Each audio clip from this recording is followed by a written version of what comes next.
Bonjour à tous. Alors on se retrouve pour cette fois-ci pour une vidéo qui m'a été demandée plusieurs fois ces derniers temps. Une vidéo par rapport à la conquête, donc toutes les équipes, les placements, etc. Donc simplement, vous les connaissez, vous avez donc les tours spécifiques, donc océaniques, vous avez donc les personnages en avant, vous avez les princesses, vous avez les mythiques, les techs et les Toy Story. Donc jusque-là, je vous apprends rien, a priori, vous le savez déjà. Pour les équipes, voilà donc mes équipes de défense. Je ne vais pas toutes vous les détailler, je vais vous détailler les 5-6 premières à peu près. On commence donc par l'équipe Reine des Neiges. Alors, l'équipe Reine des Neiges, la voici. Alors, l'équipe Reine des Neiges, elle est pratiquement complète. J'ai préféré enlever Olaf pour mettre Zurg à la place, tout simplement pour avoir la possibilité que cette équipe soit placée sur une tour Toy Story et donc profiter, notamment pour Zurg, du bonus de la tour. Deux, trois petites choses concernant donc cette équipe. Le placement, tout simplement assez bête et méchant. Anna pour accélérer Zurg et Elsa. On pourrait parfaitement switcher Zurg et Sven. Ça dépend en fait de comment vous comptez la jouer. Comme là, je l'ai dit précédemment, elle va être placée sur une tour bonus. Je préfère accélérer Zurg qui donc va profiter encore plus du bonus. Pour Christophe, le tank, donc comme d'habitude, le tank se met sur l'extrémité. Et Sven, vous le connaissez. J'ai choisi de mettre comme sort silence avec le pantalon et ombre. Alors oui, ombre, j'aurais pu le placer avec une équipe océanique, mais je vous expliquerai pourquoi tout à l'heure je l'ai pas mise et surtout pourquoi je l'ai mis sur celle-ci. Silence tout simplement parce qu'on a déjà Elsa qui va permettre de poser du silence. Donc ça permet en fait d'avoir une double capacité silence sur cette équipe qui va devenir encore plus enquiquinant lorsque vous avez donc Zurg qui est placé. Et à partir de là, ça empêche beaucoup de monde d'attaquer Zurg.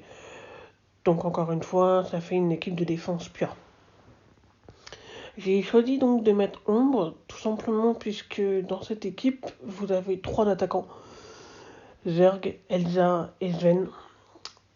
Pour tous ceux qui ont déjà testé un run avec Sven en raid ou alors même en conquête, dupliquer Sven, c'est apporter encore et encore et encore des attaquants sur le terrain qui en plus font des assists ensemble. Donc c'est vraiment en fait pour moi la meilleure façon, on va dire, d'équiper cette équipe-là. Donc voilà. Pour la deuxième équipe, donc l'équipe BH6. Alors l'équipe BH6, vous avez un héros qui du coup va se retrouver, on va dire, à la traîne. Bien souvent c'est Fred ou Wasabi. Pour ma part, j'ai choisi d'enlever Wasabi et de mettre Fred à la place, tout simplement pour avoir un double tank. Un double tank en défense, qui plus est sur une tour modifiée tech, c'est un enfer. Moi, mon équipe actuellement donc, est autour de 5000. Donc il faut forcément, quand elle est placée sur une tour tech, minimum 5000 en face, voire parfois même 5003, 5004, pour être sûr de réussir à la passer. Pour les placements, j'ai choisi de mettre les tanks sur les côtés. Encore une fois, pour éviter en fait les amoncellements de silence, etc. Surtout que Bmax a une énorme capacité d'évasion et Hiro aussi. C'est pour ça que j'ai choisi de mettre Hiro derrière. Je pourrais parfaitement mettre Gogo derrière, puisque elle chope pratiquement évasion sur chacune de ses attaques, ou presque. Je l'ai laissé comme ça, tout simplement, puisque Fred, en fait, a assez peu de capacité d'évasion, donc à partir du moment où on va lui lancer un silence, ça va forcément se répercuter sur le personnage derrière. Donc à ce moment-là, Hiro serait touché en fait non-stop. C'est pas tout à fait ce qu'on cherche à faire. Gogo, Oni, donc attaquant et support. Voilà, l'équipe se souvient souvent, vous l'avez déjà rencontrée, vous la connaissez assez bien. J'ai choisi de mettre Hiro en lead. De toute façon, j'ai pas d'autre solution et c'est le plus adapté ici, étant donné que tout simplement vous allez faire bénéficier d'une accélération énorme à tous les héros BS6. Pour les sorts. Pour les sorts, j'ai choisi de mettre marteau. Alors oui, je sais, marteau ne servira qu'une seule fois. Mais comme la plupart du temps, vous allez avoir 2 tanks, vous avez avec marteau la possibilité de ramener un tank. Alors, pas toujours, c'est vrai, mais dans la majorité des cas, ça vous ramènera un tank. Étant donné que il va mourir, et au prochain tour, si votre adversaire ne tue pas un autre héros, et bien forcément le marteau va s'activer et paf, vous allez avoir un nouveau un tank. Donc c'est très pratique en défense, c'est très agaçant à aller taper. J'ai choisi également de mettre grappin. Grappin, pourquoi? Tout simplement puisque, comme je vous l'ai dit, pour aller battre cette équipe, il n'y a pas 36 milliards de combinaisons possibles. Soit vous y allez avec une équipe miroir, donc une BH6 simple, comme ici. Soit vous y allez avec une BH6 modifiée, donc toutes les teams méta actuelles avec Elsa, Bubble, la Bête, etc. Ou alors vous y allez avec une océanique, en sachant que une océanique envoyée sur une BH6 qui plus est placée sur une tour tech, vous avez intérêt à avoir une sacrée océanique pour y aller. Parce que ça va aller très très vite. Donc il faut vraiment avoir une équipe océanique qui tienne le choc. C'est pas forcément donné. Donc Grappin, puisque la plupart du temps c'est une équipe miroir qui va aller l'affronter, eh bien vous allez avoir Hiro en face. Hiro va régulièrement faire sortir des évasions. Donc Grappin, qui se charge en plus excessivement vite, va faire sauter les évasions régulièrement. Encore une fois, c'est une équipe défense, donc le tout est de créer une équipe qui va être compliquée, dure à passer et qui va, entre guillemets, vous enquiquiner vraiment. Quitte à vous faire bouffer 2, voire 3 équipes pour la faire tomber. C'est tout bonus, puisque dans ce cas-là, pour une équipe à vous, eh bien, en face, ils en ont bouffé 2, voire 3.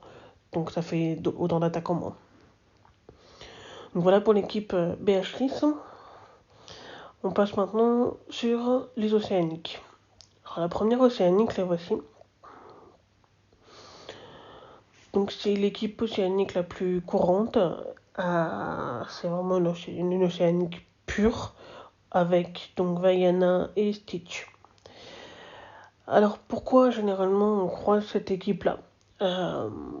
Tout simplement parce que c'est la plus difficile à faire tomber. Là encore, sur une tour modifiée océanique, vous avez vraiment beaucoup de bonus qui s'appliquent. Donc ce qui vient renforcer une équipe qui est déjà très chargée en attaquant et qui se défend particulièrement bien. Alors pourquoi donc Stitch et Vaiana? Alors Vaiana tout simplement pour son duo avec Maui, qui va lui servir donc de tank, mais également ils se répondent. Vous avez des assistances entre les deux. Stitch, bien souvent, est l'un des plus gros attaquants de l'équipe et va également pouvoir créer des contre-attaques. Lorsque Stitch est attaqué, il a la capacité de contre-attaquer. Si le héros en face gagne des charges. Ce qui est très intéressant pour de nombreux adversaires, tels que par exemple Hiro, ou encore Gogo ou One, qui gagnent des charges régulièrement pendant les combats. Et donc vous avez Stitch qui les attaque constamment, même en dehors de ses tours. Donc c'est très pratique. Vous avez Gantu. Gantu qui, lui, tant qu'il n'est pas attaqué, va contre-attaquer. Par exemple, en face, vous avez un de vos adversaires qui attaque, mettons, Bubble. Gantu va contre-attaquer. Donc là encore une fois, ça vous donne constamment une espèce de défense qui se met en route, donc du dégât, et donc forcément de la complexité en plus. Bubble va gagner donc de la jauge de vitesse à chaque fois que l'un de ses alliés est attaqué. Donc là encore, vous avez un système de défense qui se met en place. Donc en fait, c'est une équipe qui, certes, n'est pas forcément la plus rapide, mais par contre, dès que leur mécanique se met en place, ça devient vite un enfer.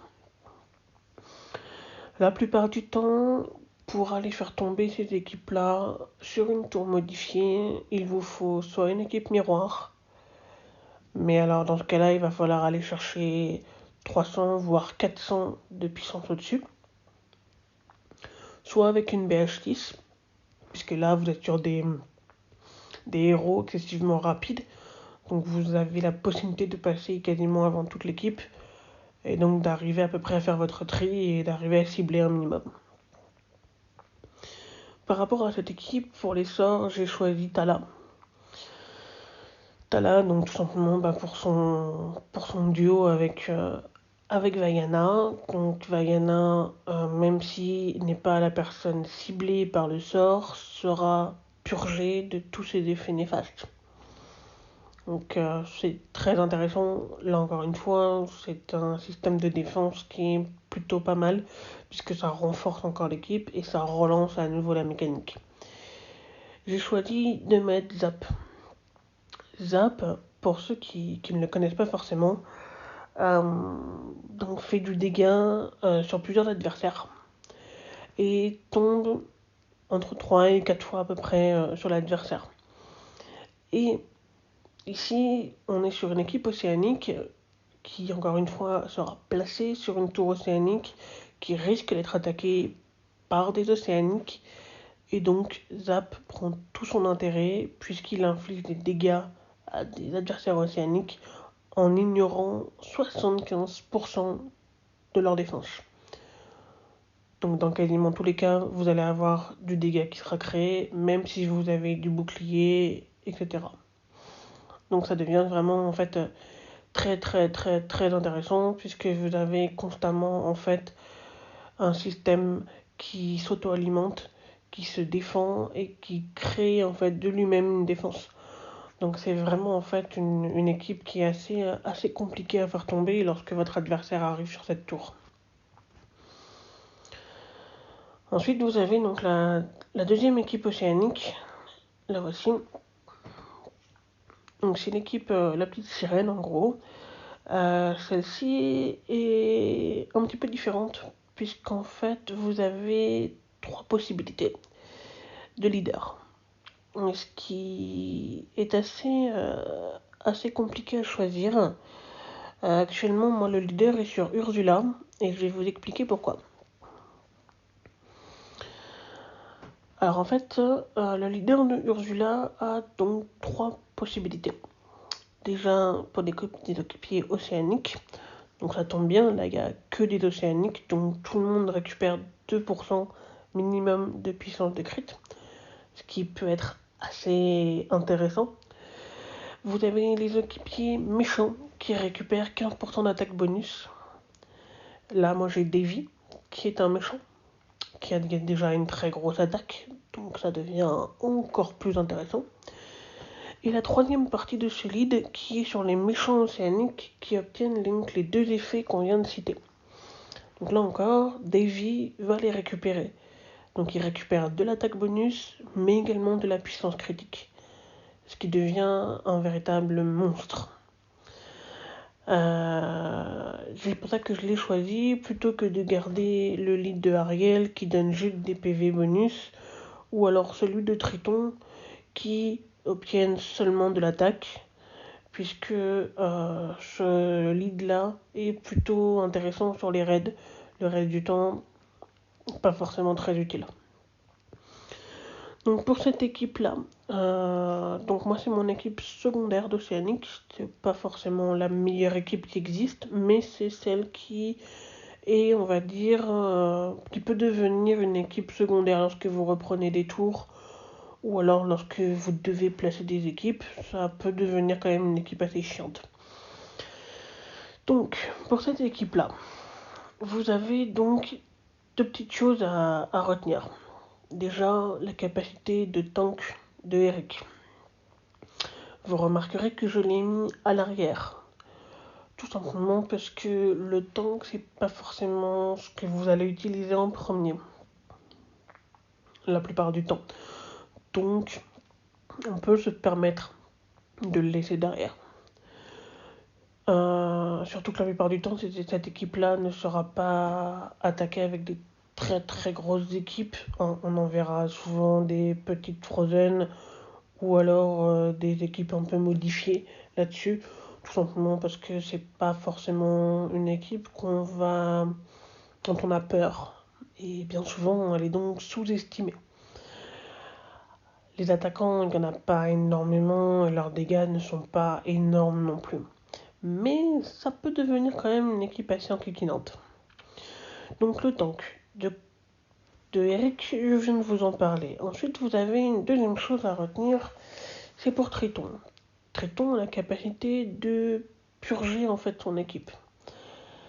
Ce qui est assez intéressant lorsque vous avez des effets massifs qui sont posés, comme par exemple avec le ralentissement de Honey qui est posé sur toute l'équipe, ou divers autres attaquants qui peuvent le faire. Lorsque vous avez en face de vous la bête qui va vous poser émoi ou des stasis, pareil, ça peut se déposer sur plusieurs personnages. Ça devient vite embêtant pour jouer. Triton va vous servir à ça. C'est quasiment sa seule utilité dans l'équipe. Sauf si on compte, on va dire, l'assistance qu'il peut obtenir de Ariel. Et bien entendu, lorsqu'il gagne enragé, etc. C'est à peu près la seule chose qui est vraiment intéressante. Ce que vous pouvez éventuellement faire, ça c'est le petit conseil perso, c'est de placer, comme je l'ai fait, des vies juste derrière. Et lorsque vous allez en fait jouer Triton la première fois, ne faites pas une attaque. Utilisez celle-ci. Tout simplement en fait, pourquoi? Parce que vous allez, au-delà du cleanse que vous allez obtenir, vous avez la possibilité de faire un appel à l'assistance sur le personnage qui se trouve derrière lui. En l'occurrence, ce sera Davy. Davy, le plus gros attaquant de l'équipe. Alors, ça marche pas tout le temps. Faut le savoir. J'ai pas encore déterminé exactement comment ça se met en place, mais de temps en temps, ça fonctionne. Donc, par défaut, puisqu'on sait pas trop, j'ai préféré le tester comme ça. On verra ce que ça donnera. Pour les sorts, j'ai choisi donc Chaudron. Chaudron, tout simplement pour donner en magie à toute l'équipe. Et j'ai mis également le sort donc, de la baguette pour, là encore, pouvoir purger, donc aider encore plus Triton.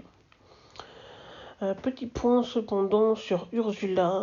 Ursula, certains d'entre vous ne l'ont pas débloqué ou ne la croisent pas souvent en arène PVP.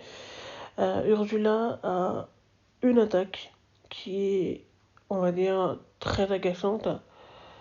C'est en fait celle-ci. Cette attaque ne peut en fait être évitée. À chaque fois qu'elle va jouer, elle posera silence sur un adversaire. Donc ça mérite d'être pointé du doigt dans le sens où si vous arrivez à la protéger, vous pouvez la faire jouer plusieurs fois. Et donc à chaque fois, poser silence pour un tour sur un toon. Ce qui est vite, encore une fois, agaçant.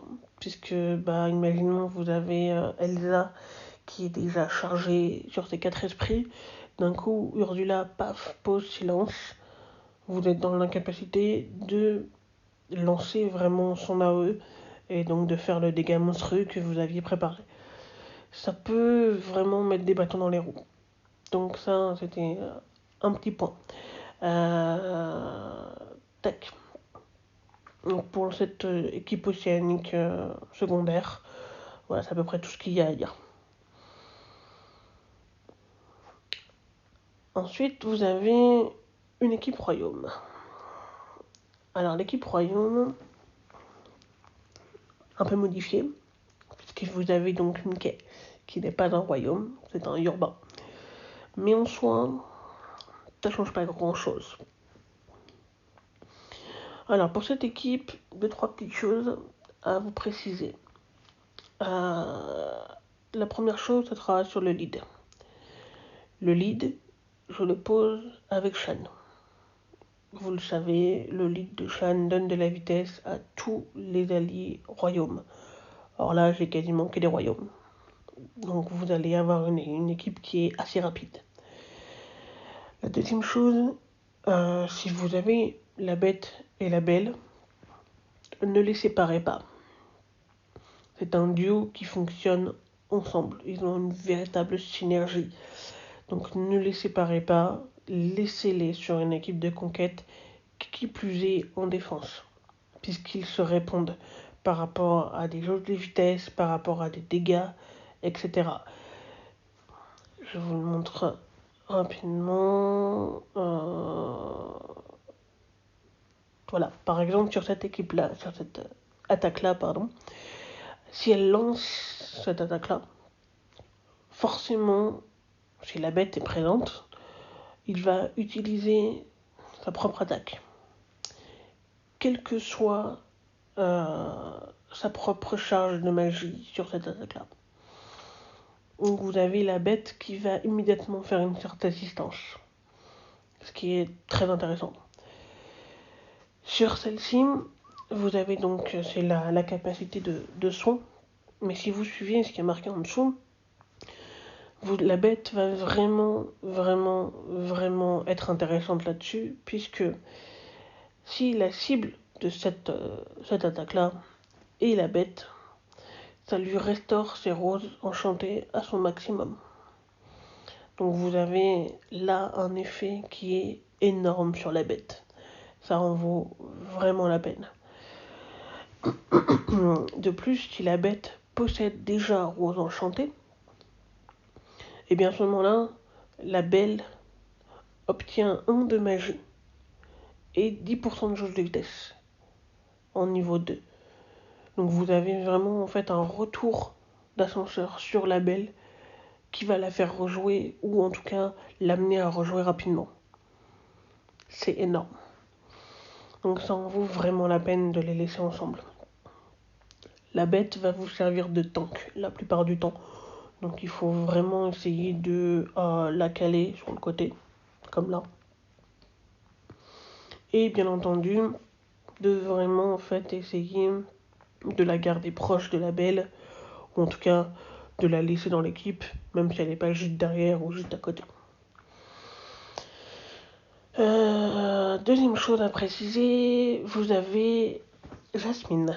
Jasmine, on la présente plus, tout le monde la connaît. Je reviens juste sur Raja. Raja qui va servir donc de tank, bien évidemment, mais associé à la bête, qui sera également la plupart du temps en tank, vous avez une double protection qui s'opère. Un petit peu comme avec l'équipe BH10, avec le double tank. Et bien là, c'est à peu près le même système.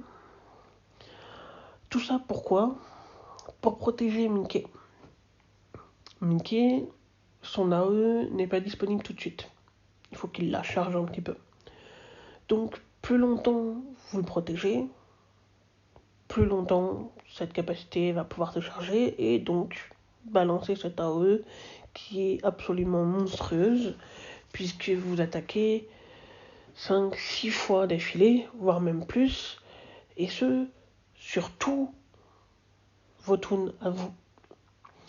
Et chaque fois que ça inflige des dégâts sur votre équipe, ça soigne l'équipe de Mickey. Donc c'est un véritable monstre. Donc, qui plus est, c'est une équipe de défense. Donc, il reste très intéressant et vraiment le tout, encore une fois, est de rendre une équipe complexe, une équipe difficile à battre, ou en tout cas où il va falloir y passer 2 voire 3 équipes dessus, si ce n'est même plus parfois. J'ai pas mis le lead sur Mickey, tout simplement puisque le lead de Mickey est en fait axé sur les 6 sensationnels. Or ici, il n'y en a pas. Donc ça ne sert pas à grand chose pour le coup. Même si, petite parenthèse, si vous avez une équipe sensationnelle, mettez Mickey avec eux. Simplement pour avoir le lead. Un lead qui est vraiment intéressant et qui est vraiment en fait axé pour ça. Puisque tous les équipiers sensationnels en défense vont gagner donc de la vitesse, de l'attaque et de la défense. Et forcément, vous allez avoir des restaurations de PV, etc., etc. Donc c'est vraiment l'endroit où il faut le mettre en défense, c'est bien là, sur une équipe de conquête avec les 6 sensationnels. Pour vous donner une idée, une équipe sensationnelle, donc full T7 avec des pierres T3, donc qui tournent autour de à peu près 5000 de puissance générale. On est obligé d'y aller avec des équipes PH6 qui tournent à minima 5003. Ne serait-ce que pour parfois faire tomber 1 ou 2 personnages uniquement. Tellement c'est un enfer cette équipe avec ce lead. Voilà. Donc pour revenir à cette petite équipe, on ferme la parenthèse. Pour cette équipe Royaume, j'ai décidé de mettre Yago. Alors oui, je sais, Yago est mieux utilisé avec Jafar. Mais actuellement, Jafar ne fait plus partie de mes équipes de conquête. Et je préfère le laisser avec une équipe Royaume, tout simplement puisqu'elle est souvent sous-estimée. Et on y envoie bien généralement des équipes un peu mixtes qui vont donner des bonus, ou en tout cas des effets bénéfiques. Donc Yago va servir à les voler, tout simplement. J'ai mis également Imagination débordante, tout simplement parce que Imagination débordante va infliger en fait plusieurs choses. Le refus de soin, déjà, mais également effroi. Et si vous avez un peu de chance, vous allez également avoir des dégâts continus. Donc vous avez vraiment en fait un sort qui est très complet et qui devient vite enquiquinant, surtout si vous avez sous-estimé cette équipe-là. Vous y êtes allé avec, par exemple, moi l'équipe actuellement est à 4003. Vous avez un peu sous-estimé ça. Vous y allez avec une petite 4000, 4005. Vous pouvez très bien vous faire avoir. Donc c'est vraiment des équipes qu'on sous-estime facilement, puisque ce sont des royaumes, et on a l'habitude de dire ouais, les royaumes, ça va, ça se passe facilement. Sauf que, pas toujours.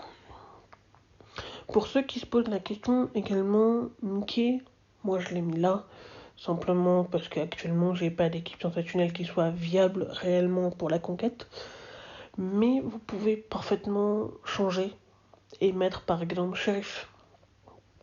Le shérif de Nottingham par exemple, qui est très très très très agaçant, surtout avec d'autres royaumes.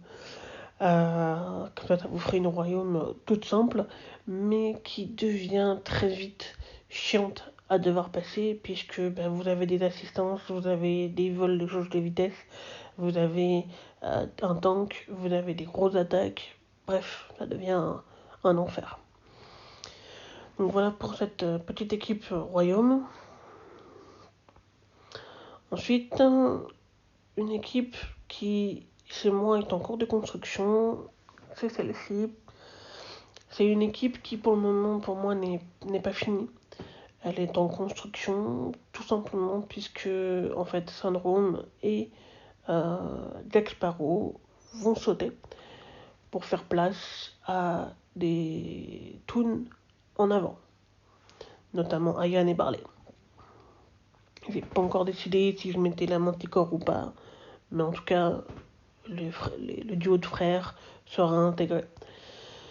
Pourquoi? Simplement puisque cette équipe-là est placée sur une tour modifiée donc de l'équipe en avant et avec le lead de Simba, vous pouvez globalement jamais attaquer Ayan et Barley, qui donc se donnent des bonus qui en plus se chargent l'un l'autre.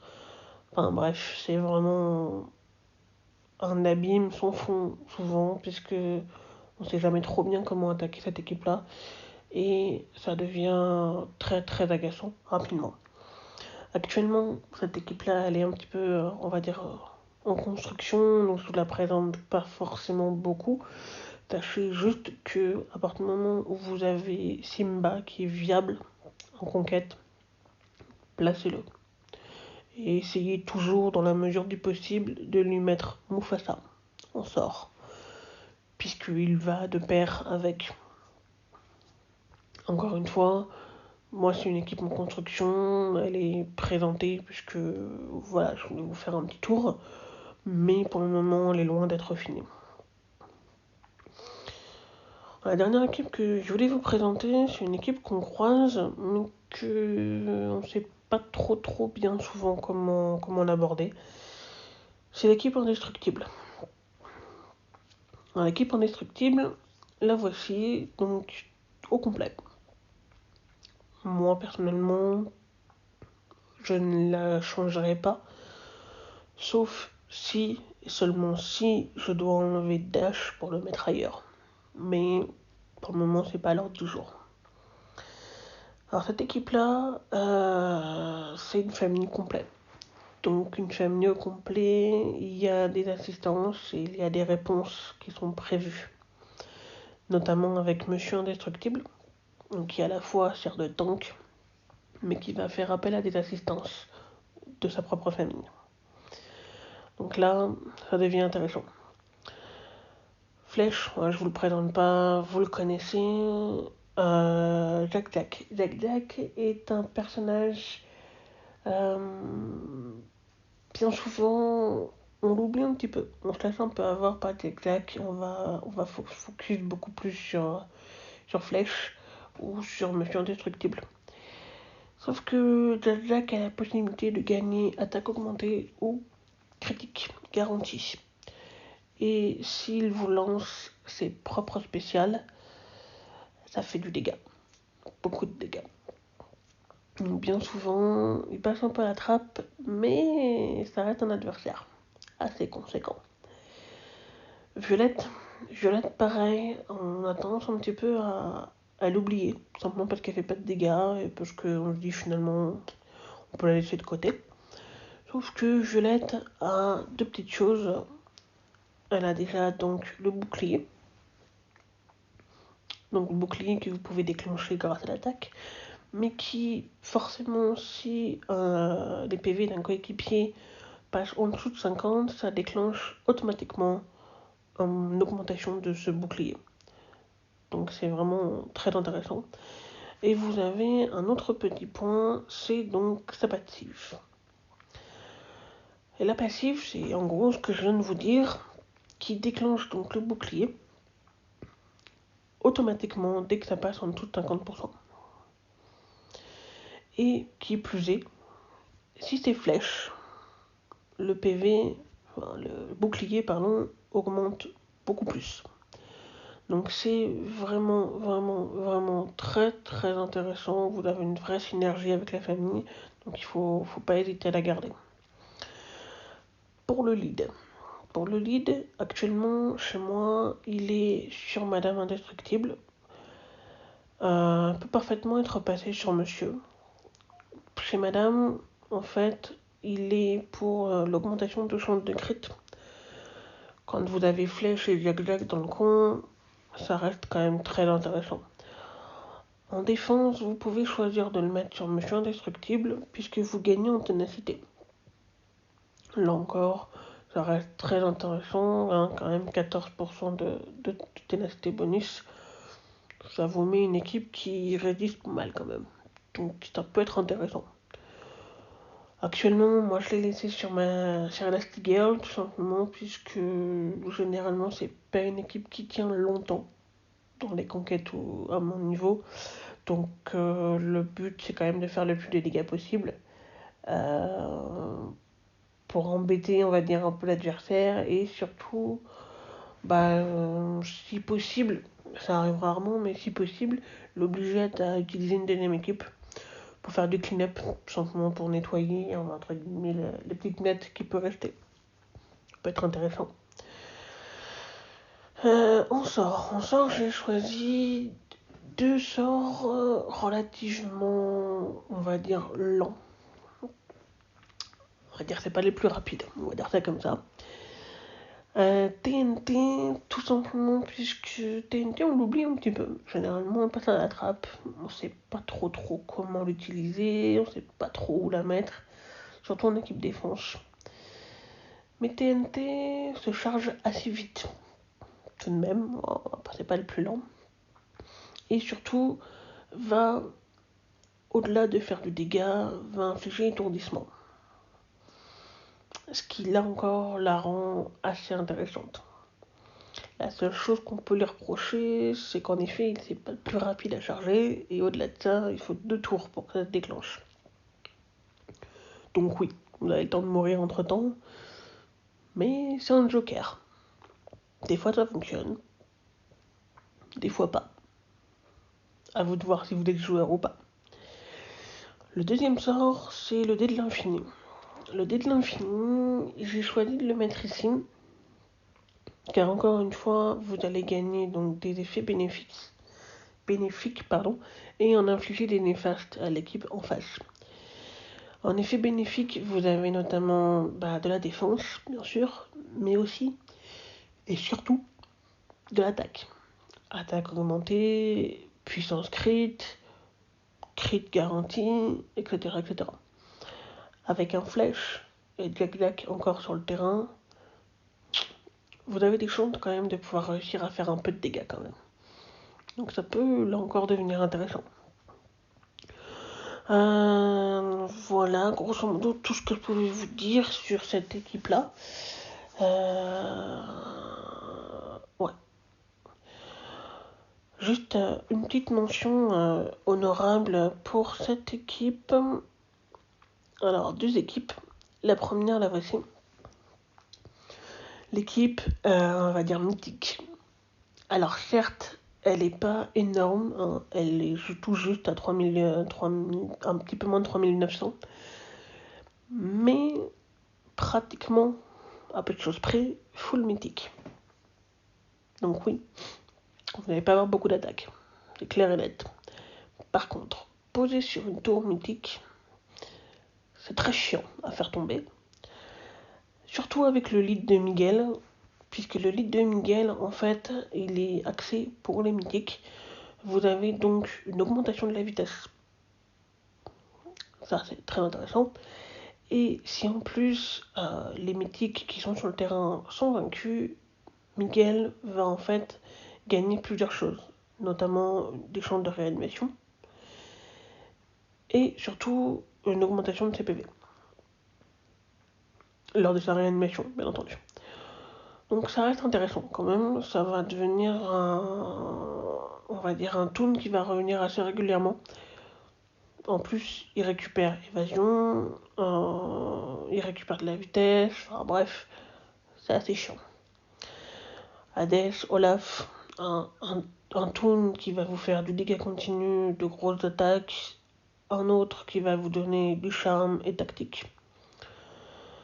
Moi j'ai mis Wasabi, qui est on va dire en gros le seul énorme attaquant de l'équipe, mais si vous lui posez tactique, ça devient un véritable monstre. Merlin a également la capacité à poser tactique, mais surtout va vous permettre de purger votre équipe. Là encore, assez intéressant. Potion, simplement pour aller avec Hades. Attaque de groupe, sur toute l'équipe. Donc là, très intéressant. Associé à Fée. Fée qui va vous permettre, on va dire, de bloquer tout un tas d'adversaires. Donc en fait, c'est une équipe qu'on sous-estime beaucoup. On y va un peu avec des équipes mix, un peu modifiées, on va dire les fonds de tiroir. On sait pas trop comment y aller. Et on se fait vite avoir. Et là-dessus, vous pouvez avoir 2, 3, 4 équipes qui peuvent tomber avant de faire tomber la vôtre. Toujours très intéressant. Certes, pas une équipe de fous, mais enquiquinante. La dernière équipe, la voici. L'équipe Toy Story. Alors l'équipe Toy Story, théoriquement, il faudrait la garder avec Zurg. À la place notamment donc de Grand Méchant Loup. Tout simplement pour avoir l'équipe sur la tour modifiée. Toy Story. Avec les bonus de la tour, mais surtout le lead de l'Otso qui va en fait ajouter des PV, des PV bonus et surtout une attaque augmentée et de de vie. Donc c'est vraiment un lead intéressant, surtout si vous avez que des méchants Toy Story associés. Le problème c'est que les méchants Toy Story, comme les Toy Story en règle générale, ont des attaques assez faibles. C'est pas les meilleurs personnages du jeu, malheureusement. Donc bon, les placer, oui, mais sur des grosses conquêtes, à des niveaux élevés dans les premiers ou deuxième ligues, euh, ces équipes-là sont assez rarement placées si elles sont pas sur des minimum 4000 de puissance. Moi, j'en suis loin. Elle est là juste pour être là, en fait. Euh, pour le on sait jamais. On va dire ça comme ça. Même si le on sait jamais n'arrive jamais. Mais on sait jamais. Donc voilà, mention honorable pour cette équipe-là. La plupart du temps, sur notre conquête à nous, chez nous, on va dire c'est les 5-6 premières équipes qui sont placées. Les autres sont très très rarement placées. Donc à ce niveau-là, pas non plus la peine après de faire des équipes qui ne servent à rien. Moi, elles sont là pour les au cas où, hein, voilà. Mais pour vous, à votre niveau, plus vous avez d'équipes, plus vous pouvez en placer, bien entendu, sur des défenses. Mais la plupart du temps, privilégiez deux choses vraiment à fond, c'est les synergies. Alors au sein de votre équipe, par exemple la Bête et la Belle, par exemple Anna et Elsa, Hiro, Baymax, etc. Les synergies qui sont prévues par rapport à des leads, par exemple Shanyu avec les royaumes, Hiro avec les techs, etc., etc. Mais aussi penser aux synergies de tour. Voilà, comme je vous l'ai dit, avec la Reine des Neiges, avec Zerg, ça devient vite des choses très compliquées à passer. Donc il ne faut pas hésiter à essayer de mixer un petit peu parfois les équipes. Et la deuxième chose, c'est la plupart du temps, ça dépendra